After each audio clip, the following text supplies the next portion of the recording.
Namaskaram. Today we will discuss about determination of specific rotation.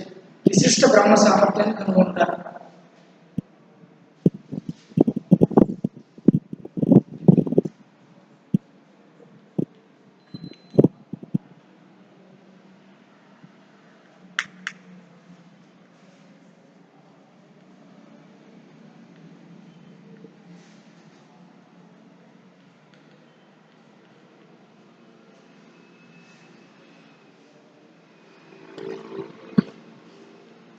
Determination of specific rotation. విశిష్ట భ్రమణ సామర్థ్యాన్ని కనుక్కోవడం. విశిష్ట భ్రమణ సామర్థ్యం కూడా S. Specific rotation S. So సింపుల్గా ముందు లారెంజ్ హాఫ్ షేడ్ పోలారిమీటర్ ఏంటో మనం లాస్ట్ క్లాస్లో డిస్కస్ చేసుకోవడం జరిగింది. సో ముఖ్యంగా ఒకసారి మళ్ళీ దాన్ని అబ్జర్వ్ చేస్తే సో ఇక్కడ ధ్రువణతల భ్రమణ కోణాన్ని తీయటాన్ని ముందు కనుక్కొని ధ్రువణతల భ్రమణ కోణాన్ని తీయటాన్ని కనుక్కొని సో తద్వారా ఈ ద్రావణాల యొక్క గాఢతను నిర్ణయించడానికి వాడే పరికరాన్ని పోలారిమీటర్ అంటే ద్రవణ మాపకం అని అంటారని సో మనం ద్రవణ మాపకం అంటారు. ఆల్రెడీ మనం డిస్కస్ చేసుకుంటూ కూడా జరిగింది. సో ఇక్కడ కేవలం చక్కెర యొక్క ద్రావణాన్ని అంటే పంచదార యొక్క సో ద్రావణాల విశ్లేషణకి మాత్రమే పరిమితంగా వాడే పరికరాన్ని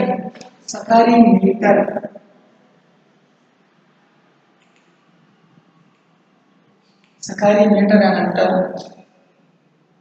సో ఇక్కడ ఈ విశిష్ట భ్రమణ సామర్థ్యాన్ని ఈ డిటర్మినేషన్ ఆఫ్ స్పెసిఫిక్ రొటేషన్ని సో నిర్ణయించడానికి కూడా ఈ ద్రవణ మాపకమే ఉపయోగపడుతుంది.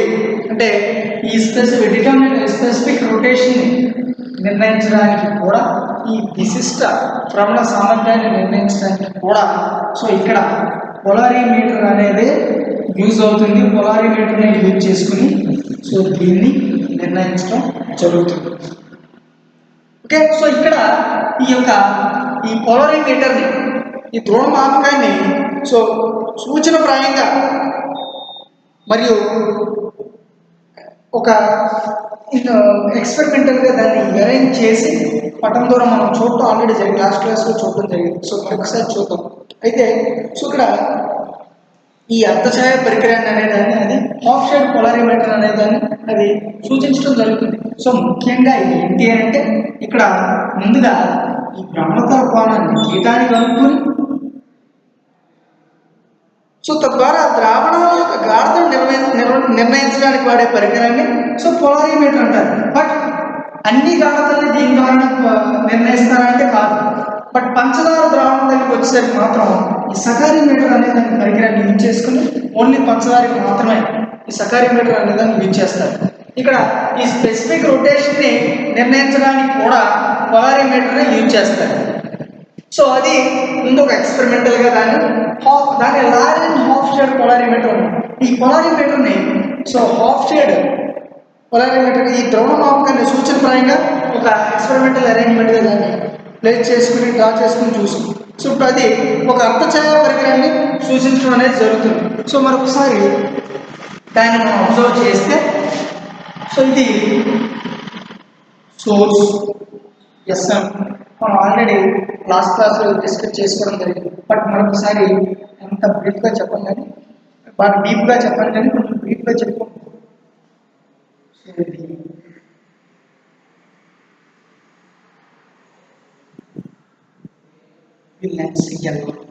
సో దీని నుంచి ఒక నికల్ N1 రెండు నికల్స్ ఉంటాయని చెప్పాను. ఇందులో ఒకటి N1 ఒకటి N2 అని. ఇది N1 నికల్. ఓకే, ఇది N1 నికల్. సో ఇప్పుడు ఇక్కడ అర్ధ ఛాయా పరికరాన్ని పేస్ట్ చేస్తే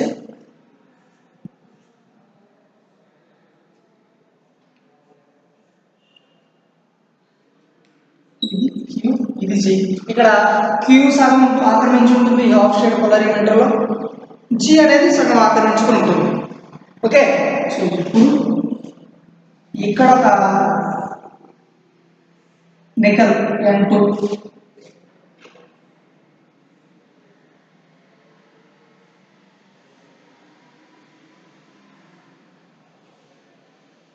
ఇక్కడ ఒక నికల్ ఉంటుంది. ఈ నికల్కి మధ్య ఒక గొట్టాన్ని అనేది అమర్చడం జరిగింది, అవునా? సో ఈ గొట్టాన్ని మళ్ళీ మూసేయడానికి ఇటువైపు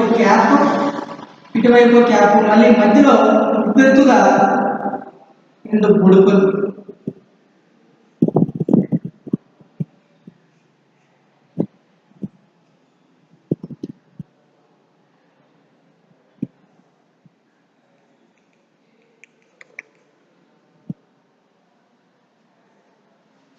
ఓకే, దీని నుంచి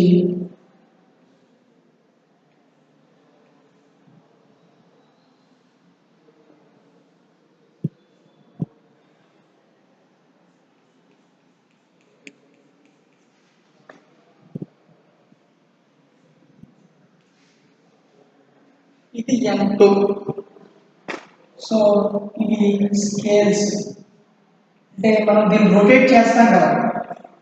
సో ఇక్కడ ఈ N1 ఏమో పోలరైజర్ అని, ఈ నికల్ 1 ఏమో పోలరైజర్ అని, నికల్ 2 ఏమో ఎనలైజర్ అని అన్నాం, అవునా? నికల్ 1 ని పోలరైజర్ అని, నికల్ 2 ని ఎనలైజర్ అని అన్నాం. సో ఇక్కడ దీన్ని మనం అబ్జర్వ్ చేయడానికి ఒక మైక్రోస్కోప్ అనేది పెట్టడం జరిగింది.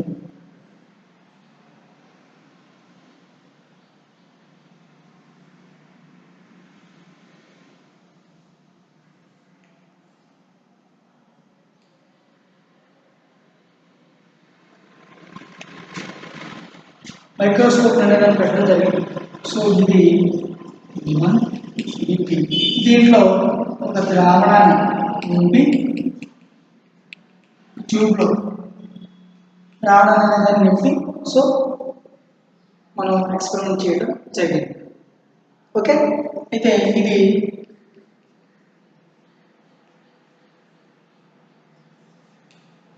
హాఫ్ షేడ్ పరికరం. Okay, half shade device.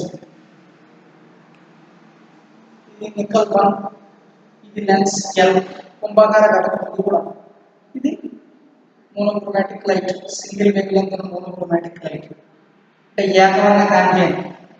Okay, so ఇక్కడ ఈ హాఫ్ షేడ్ డివైస్ లో ఈ G అనేది సగం ఆక్రమించుకుంటుంది, ఈ Q అనేది సగం ఆక్రమించుకుని ఉంటుంది.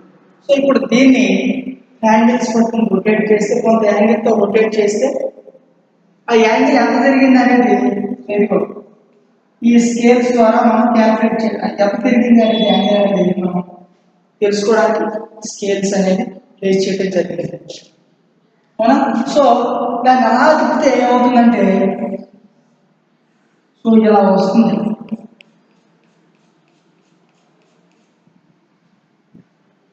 సగం హాఫ్ షేడ్ వస్తుంది, అవునా? సో సగం అనేది వస్తుంది. ఇక్కడ ఈ అర్ధఛాయ పరికరం పనిచేసే విధానాన్ని మనం చూసాం ఆల్రెడీ. మనం గుండా ప్రయాణించిన తర్వాత మళ్ళీ ఇక్కడ ఈ ఏకపుంజం ధ్రువ స్థితిలోకి అనేది వస్తుంది. సో ఈ కాంతి పుంజంలో సగం క్వార్ట్జ్ బల్బ్ Q గుండా, సగమేమో గ్లాస్ ప్లేట్ G గుండా ట్రావెల్ అవుతుంది, ప్రయాణిస్తుంది. సో ఇక్కడ దీన్ని రొటేట్ చేసినప్పుడు ఏ విధంగా వస్తుంది, ఈ విధంగా హాఫ్ షేడ్ వస్తుందని చెప్పారు. అంటే ఇది X యాక్సిస్, X డాష్, ఇది Y, ఇది Y డాష్, ఇది O, ఓకే, ఇది క్వార్ట్జ్ ట్యూబ్.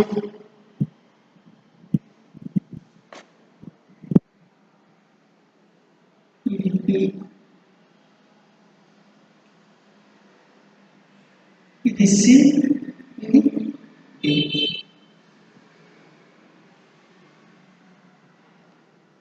ఈ రెండింటి మధ్య యాంగిల్ తీటా, రెండింటి మధ్య యాంగిల్ తీటా. సో ఈ విధంగా ఈ ఎక్స్పెరిమెంట్ని అరేంజ్ చేసి సో దాన్ని రొటేట్ చేస్తే సమ యాంగిల్ అనేది వస్తుందంటే దీని గుండా దీనికి, దీని గుండా దీనికి, అంటే ఇది సగం మళ్ళీ అందులో గాజు పలక సగం, ఈ క్వార్ట్జ్ పలక సగం. సో ట్రావెల్ చేసి దీని గుండా దీని గుండా వెళ్ళి మళ్ళీ ఇలా ఇక్కడ వెళ్ళడం. సో మైక్రోస్కోప్ ద్వారా అబ్జర్వ్ చేయడం మనం ఈ ఎక్స్పెరిమెంట్లో చేస్తాం, అవునా? సో ఓకే, దీన్ని అంతా చేస్తే రొటేట్ చేస్తే ఒక నికల్నేమో పోలరైజర్ అన్నాం, ఇంకో నికల్నేమో అనలైజర్ అన్నాం. ఈ పోలరైజర్ అనే నికల్కి, అనలైజర్ అనే నికల్కి మధ్య ఈ ట్యూబ్ని, ఖాళీ ట్యూబ్ అనేదాన్ని ముందు ఏర్పాటు చేస్తాం. సో తర్వాత మనం ఏదైతే ద్రావణాన్ని యూజ్ చేయాలని అనుకుంటున్నామో, ఏదైతే వాడాలని అనుకుంటున్నామో, దేనైతే కొనుక్కోవాలని అనుకుంటున్నామో, సో ఆ ద్రావణాన్ని దీంట్లో నింపుతాం. తర్వాత ముందు తీసుకునేటప్పుడు మాత్రం ఒక ఖాళీ గొట్టాన్ని తీసుకుని ఈ రెండు నికల్స్కి మధ్య ఈ హాఫ్ షేప్ డివైస్కి ఎదురుగా దాన్ని ప్లేస్ చేయడం జరుగుతుంది. సో ఇక్కడ ఈ అరేంజ్మెంట్ అనేది కూడా మొత్తం అన్నింటికి సమాంతరంగా ఉండేలాగానే ప్లేస్ చేసుకుంటాం. ఓకే, సో అన్ని సమాంతరంగా ఉండేలాగా ప్లేస్ చేసుకుంటాం. సో దేనికి పర్పెండిక్యులర్గా ఉండే, లంబంగా ఉండేలాగా ప్లేస్ చేసుకుని సమాంతరంగా ఉంటాయి. సో ముందు సోర్స్, తర్వాత లెన్స్ ఉండాలి, nickel polariser, half shape device, తర్వాత ట్యూబ్, తర్వాత ఇంకో నికల్. సో ఇవన్నీ కూడా ఒక సమాంతరంగా ఉండేలాగా తీసుకుంటాం. సో ముందు తీసుకున్నప్పుడు ఈ ట్యూబ్ని ఖాళీ ట్యూబ్లో తీసుకుంటాం. తర్వాత మనం ఏదైతే కొనుక్కోవాలనుకుంటున్నామో, ఏదైతే యూజ్ చేయాలనుకుంటున్నామో, సో దాన్ని తర్వాత నింపుతాం. సో ఇక్కడ మళ్ళీ ముఖ్యంగా బొడుగులు ఉన్నాయి. సో ఈ బొడుగులో ఉపయోగం ఏంటి అంటే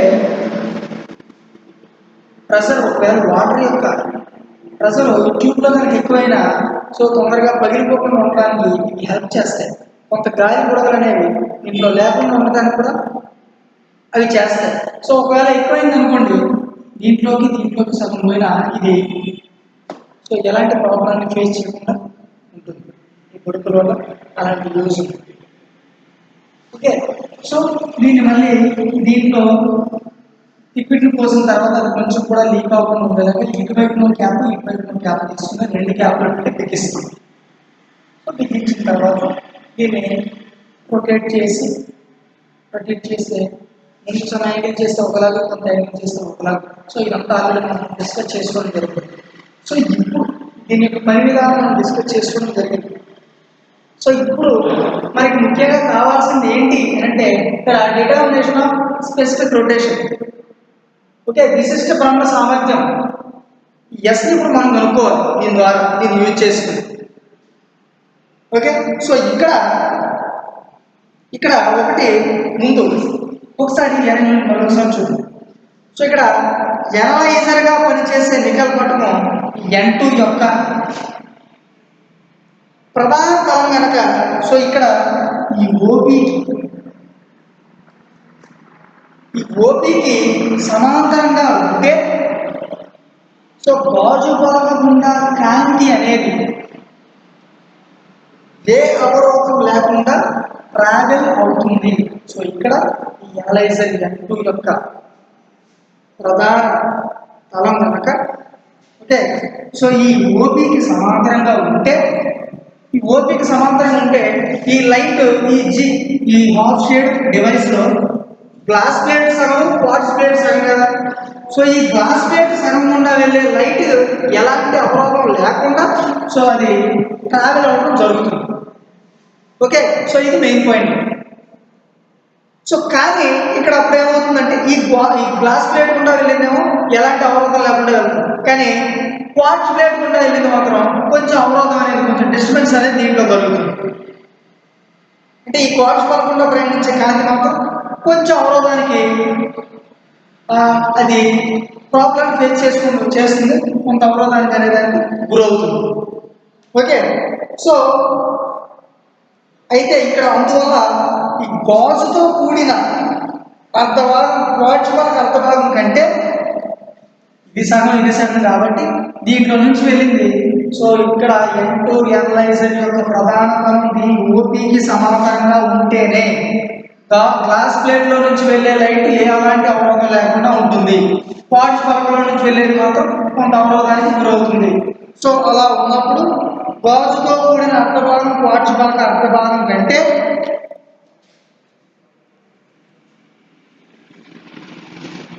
ఓకే దాని యొక్క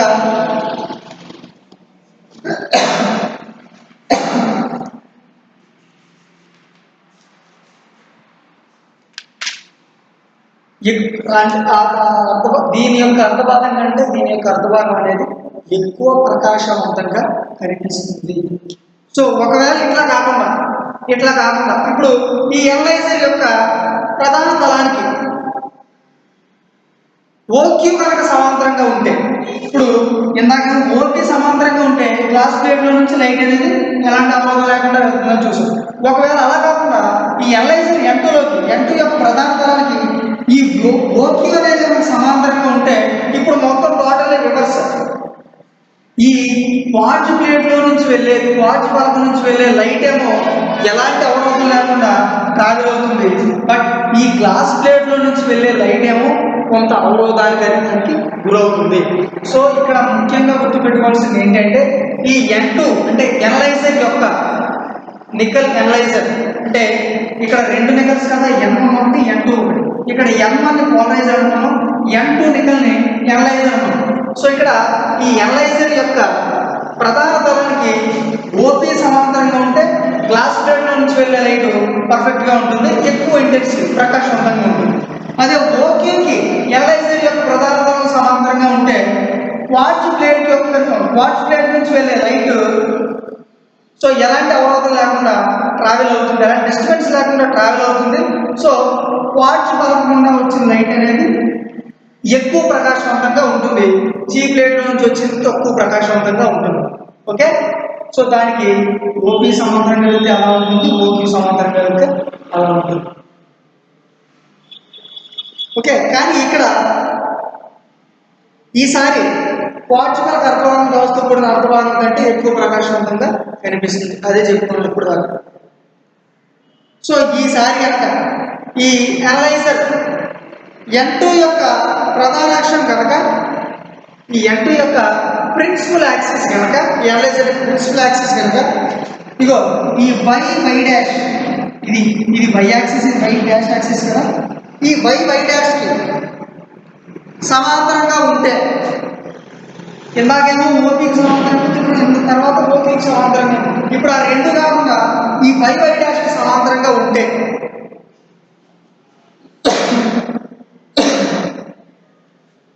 సో ఇక్కడ ఈ ఏకతల ధ్రువ కాంతి అనేది సమ్ యాంగిల్ అనేది చేస్తుంది, అప్పుడు ఇది ప్రకాశవంతంగా ఉంటుందా ఇది ప్రకాశవంతంగా ఉంటుందా అంటే ఈ రెండింటిలో మ్యాక్సిమం ఏది ప్రకాశవంతంగా ఉంటుంది. బట్ రెండు సమానంగా ట్రావెల్ అయినా సో వేరు వెలాసిటీస్ అనేవి వాటికి అదే రెండు ట్రావెల్ అయినా సరే వేరు వెలాసిటీస్ అనేవి ఉంటాయి.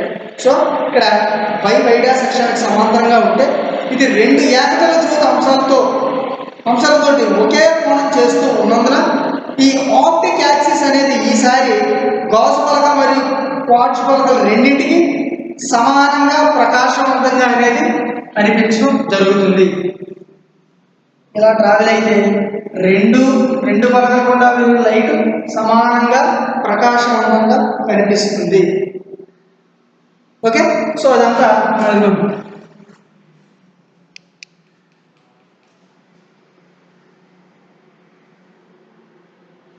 దీంట్లో మనం చూడడం జరిగింది. ఇలాగా ఒకవేళ అలా లేదనుకోండి, సమాంతరంగా లేదనుకోండి, రెండు తేడా వస్తుంది అనుకోండి, ఒక దాంట్లో మాత్రమే కనిపిస్తుంది. ఓకే, అంటే ఒక దాంట్లో తక్కువ ఇట్లా దీనికి సమాంతరంగా N2 ఈ ఎనలైజర్ ప్రిన్సిపల్ యాక్సిస్ అనేది సమాంతరంగా ఉంటే ఈ రెండు ప్రకాశవంతంగానే కనిపిస్తాయి. ఓకే, సో ఈ విధంగా దీని యొక్క వర్కింగ్ ప్రిన్సిపల్ అనేది. సో ఇప్పుడు చూద్దాం ఈ determination of specific rotation. So ఇక్కడ ఈ ఆప్టికల్ యాక్సిస్ రెండు అర్ధభాగాలు సమానంగా ప్రకాశవంతంగా ఉండే వరకు ఈ ఎనలైజర్ని N2 నికెల్ని సో తిప్పుతూ ఉంటాం. ఈ సందర్భంగా మొదట్లో ఈ టీ గొట్టం ఉంది కదా, స్టార్టింగ్లో ఈ టీ గొట్టంలో సో ద్రవం అని ఇందాకే చెప్పాం ఆల్రెడీ. సో స్టార్టింగ్లో మనం తీసుకున్నప్పుడు దీంట్లో ఎలాంటి లిక్విడ్ తీసుకోం. మనం ఎప్పుడైతే ఎక్స్పెరిమెంట్ చేయాలని అనుకుంటున్నాం, ఏదైతే కనుక్కోవాలని అనుకుంటున్నాం అప్పుడు నింపుతాం. సో ఇక్కడ అదే చెప్తున్నాను. సో స్టార్టింగ్లో టీ గొట్టంలో ద్రవం అనేది ఉండదు. సో ఇక్కడ ఈ వృత్తాకారపు స్కేల్ ఇక్కడ స్కేల్ మనం ఎంత యాంగిల్ అయితే తిప్పామో హ్యాండిల్స్ పట్టుకుని దీన్ని రొటేట్ చేస్తాం. సో రొటేట్ చేసినప్పుడు మరి అది ఎంత యాంగిల్ చేసిందో మనకి తెలియాలి అంటే సమ్ స్కేల్ అనేది ఉండాలి. కాబట్టి ఈ స్కేల్స్ ఇక్కడ ప్లేస్ చేసుకుంటాం. అంటే దాంట్లో యాంగిల్ ఎంతో మనం క్యారెక్టర్ తెలుసుకోవడానికి. ఓకే, సో హ్యాండిల్స్ పెట్టుకుని తిప్పినప్పుడు ఆ యాంగిల్ ఎంతో తెలుసుకోవడానికి సో ఇక్కడ వృత్తాకారపు స్కేల్ మీద వెర్నియర్ స్కేల్స్ ఒకటి V1 ఒకటి V2 రెండు స్కేల్ పెడతాం, పైనోటి కింద. సో ఇక్కడ ఈ vernier scales V1 V2 readings మనం తిప్పిన తర్వాత ఆ యాంగిల్స్ యొక్క రీడింగ్స్ అనేవి మనం తీసుకుంటాం. సో ఇప్పుడు ముందుగా మనకి గాఢతలు తెలియకున్న ద్రావణాన్ని తీసుకుని దీనితో టీ గొట్టాన్ని పూర్తిగా నింపేసుకుని సో అందువల్ల వాచు పలక నుండి అంటే అలాగే ఈ గ్లాస్ ప్లేట్ నుంచి సో ఈ రెండింటి నుంచి బయటకు వచ్చే అంటే వెలువడే కాంతి కంపనాలు సో అవి ఏమవుతాయంటే తిప్పినప్పుడు మరి అవి కూడా తిరుగుతాయి కదా. తిప్పినప్పుడు సో అవి కూడా వాటి యొక్క వైబ్రేషన్స్ కూడా కొంచెం తిరగడం జరుగుతుంది. సో ఇక్కడ షుగర్ అంటే షుగర్ కదా తీసుకున్నాం. ఇక్కడ పంచదార ద్రావణం విషయంలోకి వస్తే ఇక్కడ ఈ ఓపి అండ్ ఈ ఓక్యూ, ఇక్కడ ఈ ఓపి అండ్ ఓక్యూ రెండు సభ్యదిశలో భ్రమణం అనేది చెందడం జరుగుతుంది. సో దానికి పర్యవసరంగా ఇక్కడ ఆప్టిక్ యాక్సిస్ అనేది ఈసారి సమానంగా ప్రకాశవంతంగా అనేది ఉండదు. ఆప్టిక్ యాక్సిస్ సో ఇక్కడ ఇందాక ఏం చేసాం, నార్మల్గా N2 ఎనలైజర్ యొక్క ప్రిన్సిపల్ యాక్సిస్కి ఈ ఆప్టికల్ యాక్సిస్కి సమాంతరంగా ఉండేలాగా చూస్తే సో ఇక్కడ దీని యొక్క లైట్ అంటే ఈ లైట్ యొక్క ఇంటెన్సిటీ అనేది ప్రకాశవంతం అనేది సో సమానంగా ఉంటుందని చెప్పాం. బట్ ఇక్కడ ఈ షుగర్ సొల్యూషన్ తీసుకున్నప్పుడు దాన్ని రొటేట్ చేసి చూస్తే సో దాని యొక్క ఆప్టికల్ యాక్సిస్ ఎనలైజర్ యొక్క ప్రిన్సిపల్ యాక్సిస్ సమాంతరంగా తీసుకున్నా సరే సో ఈ గ్లాస్ ప్లేట్ యొక్క అలాగే క్వార్ట్జ్ యొక్క ఈ దృక్క్షేత్రం యొక్క యాక్సిస్ అనేది ఆప్టికల్ యాక్సిస్ అనేది ఈసారి సమానంగా ప్రకాశవంతంగా అనేది ఉండదు. అది మెయిన్ పాయింట్. ఓకే, సో ఇప్పుడు ఈ ఎనలైజర్ N2 ఇది M1 ఇది N2. నేను M1 N2 అనేస్తున్నానంటే ఒకసారి చూసుకోవాలి సార్, గుర్తుపెట్టుకోవాలి. ఇక్కడ నికల్ M1 పోలరైజర్ అని N2 ఎనలైజర్ అని మనం కన్సిడర్ చేసుకున్నాం. ఓకే, ఇక్కడ ఎనలైజర్ N2 సో సభ్యదిశలో తిప్పుతాం. సో తిప్పిన తర్వాత సో ఆప్టికల్ యాక్సిస్ అనేది ఏకరీతిగా ప్రకాశవంతంగా ఉండే వరకు అంటే మనం నార్మల్గా దీన్ని తీసుకున్నప్పుడు నాకు ఏమైంది, ఈ సమాంతరంగా తిప్పినప్పుడు ఆప్టికల్ యాక్సిస్ అనేది సో మనకి యాంగిల్ తిప్పినప్పుడు ప్రకాశవంతంగా రాలేదు. ఇప్పుడు ఏం చేస్తా అంటే ఈ ఆప్టికల్ యాక్సిస్ ప్రకాశవంతంగా వచ్చేంత వరకు దాన్ని సమాంతరంగా తిప్పుతూనే ఉంటాం. ఓకే, సో ఇక్కడ ఈ ఆప్టికల్ యాక్సిస్ ఏకరీతిగా ప్రకాశవంతంగా ఉండేంత వరకు ఈ ఎనలైజర్ని తిప్పుతాం. సో ఈ స్థితిలో మళ్ళీ మరి తిప్పిన తర్వాత యాంగిల్ క్యాల్కులేట్ చేయాలి కదా మనం. ఇది తిప్పిన తర్వాత ఈ స్థితిలో మళ్ళీ ఈ వెర్నియర్స్ V1 మరియు V2 రీడింగ్ అనేవి మళ్ళీ తీసుకుంటాం ఆ యాంగిల్స్ క్యాల్కులేట్ చేయడానికి. సో ఇక్కడ ఈ ఎనలైజర్ని ఆ స్టార్టింగ్ స్టేట్ నుంచి అంటే తొలి స్థితి నుంచి తిప్పిన తర్వాత కోణం థీటాని సో ఈ విలువల నుండి మనం ఏమవుతుందంటే ఈ విలువలను క్యాల్కులేట్ చేసి ఈ విలువను తీసుకుంటే సో ఈ విలువ నుండి ఆ స్టార్టింగ్ యాంగిల్ థీటా అనేది మనకి ఈజీ అవుతుంది క్యాల్కులేట్ చేయడానికి.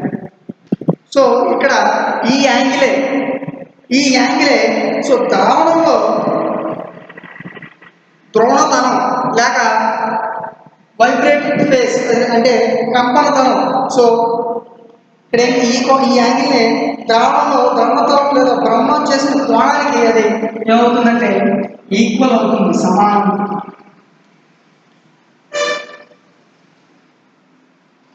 ఓకే, సో ఇక్కడ ఇచ్చిన ద్రావణం యొక్క వేరు వేరు గాఢతలు సి గాఢత అంటే సి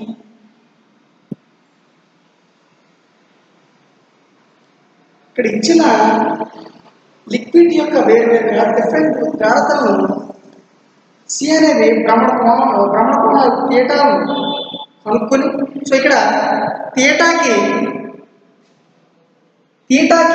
సికి ఒక గ్రాఫ్ని కనుక మనం రిప్రజెంట్ చేస్తే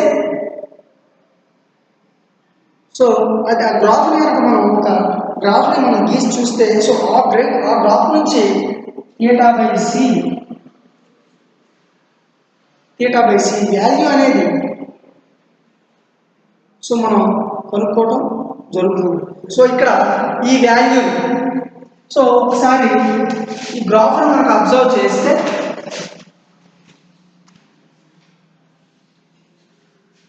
సో ఈ విధంగా ఉంటుంది. ఇక్కడ ఒకసారి అబ్జర్వ్ చేయండి. ముందు ఇది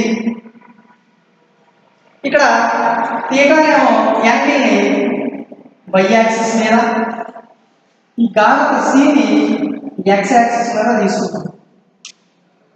ఓకే, తీసుకుంటే సో ఈ విధంగా వస్తుంది గ్రాఫ్.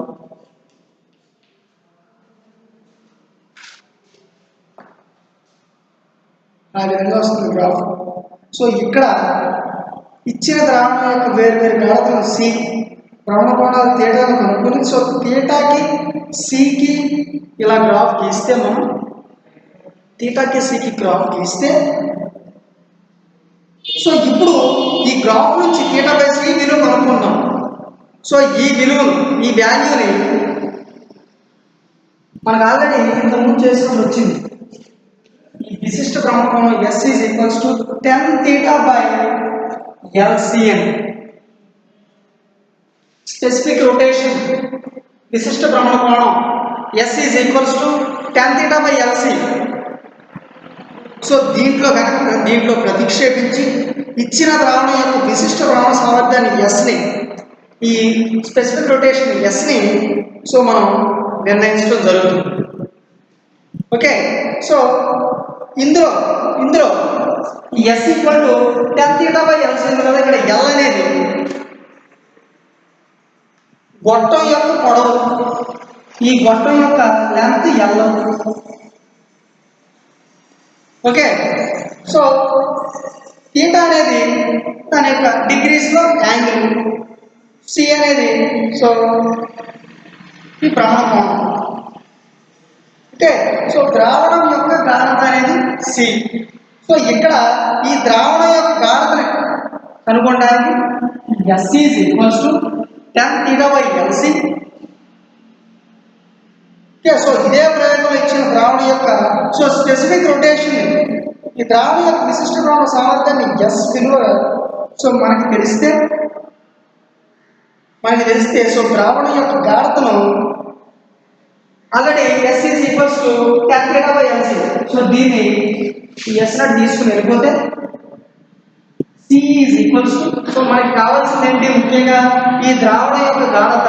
సో ఈ ద్రావణం యొక్క గాఢత C is equals to tan theta by L into specific rotation విశిష్ట భ్రమణం. ఓకే, సో ఇక్కడ ఈ ద్రావణం యొక్క గాఢత C is equals to tan theta by LC. Okay, so ఇది సో ఈ ద్రావణం యొక్క గాఢత. సో ఇక్కడ C is equals to tan theta by SL నుంచి సులభంగా మనం దాన్ని కనుక్కోవడానికి మనకు అవకాశం ఉంటుంది. సులభంగా మనం దీన్ని కనుక్కోవచ్చు. ఓకే, సో ఈ విధంగా దీన్ని మనం కనుక్కోవడానికి అవకాశం ఉంటుంది. Okay, so here this is about determination of specific rotation. Okay, have a nice day.